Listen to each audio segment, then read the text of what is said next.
Grand Rising, Kings and Queens of the Sun. Before you is Bruce Michael Bongo, and of course from KAF, that is the Kavirondo Activists Forum. And today I want to broach elucidation onto some few attacks that are really disturbing the country at the moment. And there are 4 points, actually 14 points. We will start with the current governance, the current dispensation, how things are moving. And secondly, we are going to talk about the Parliament and the Senate in terms of the impeachment. And thirdly, we are going to talk about the aftermath of Gachagua'S impeachment and also the Kindiki plan to get into the DP seat. We're also going to talk much more Ron, about the phone call, the dreaded phone call that Gachagua received from William Ruto. After that, we are going to talk much on the aspect of what we call the 7-year term limit.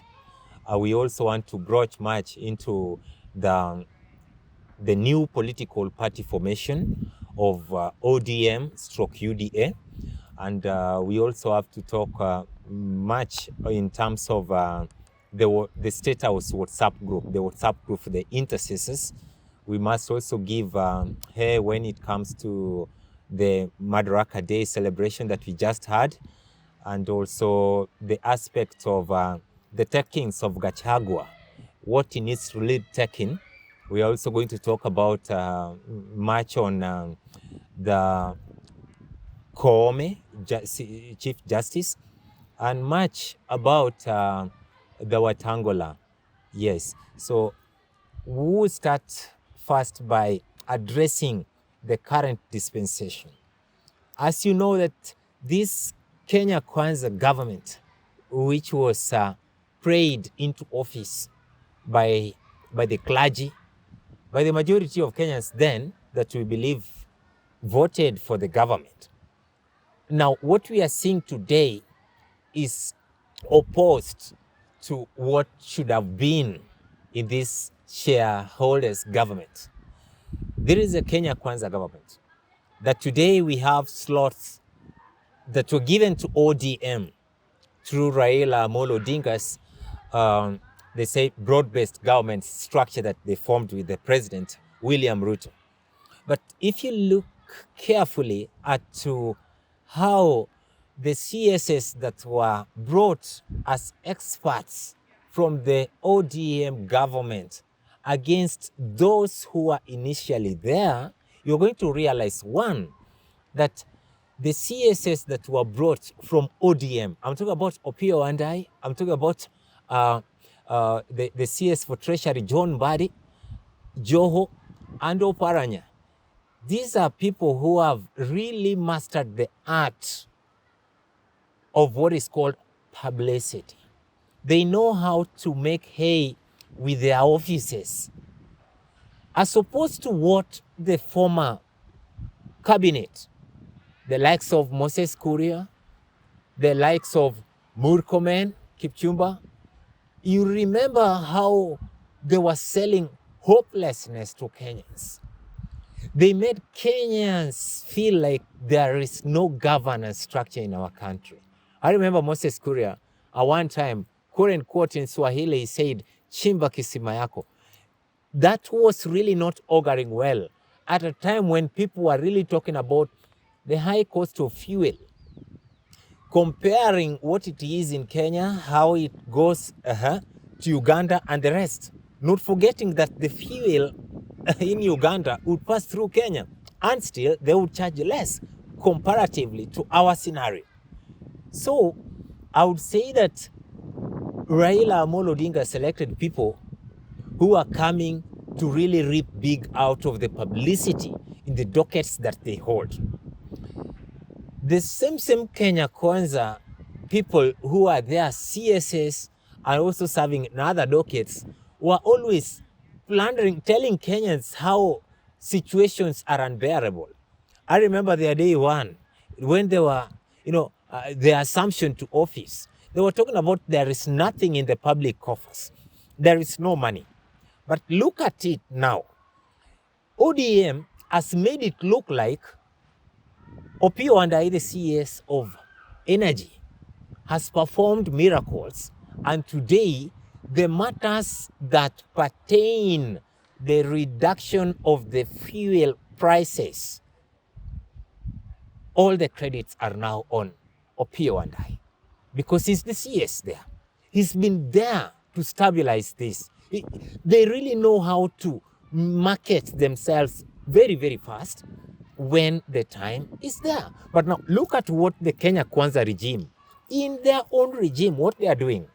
We have Kimani Ichung'wah, we have Ndindi Njoro, we have someone like Moses Kuria. What are they doing? They are skinning their own son alive. They are skinning Gachagua. They have made sure that they kick out Gachagua. I mean, there is something that others, it should have been seen as some kind of a synergy of the opposition to now work with the UDA side. I mean, most, the Rift Valley side, to kick out Gachagua. But from what we can see, we have the sons and daughters of the mountain in cahoots working conspiracy to bring their own man down. And before they know it, Kimani Ichung'wah, Ndindi Njoro, and Moses Kuria are really fighting so hard to kick out every Kikuyu out of this government. They are fighting so hard to make the Kikuyu nation be in opposition. They are doing it themselves. Now, when we move on to the next point, which is now the role of the Senate and the Parliament, you're going to realize that Rigathi Gachagua is going home. There's no doubt about that. He's going home blamelessly. He's going home for doing nothing completely. Why am I saying this?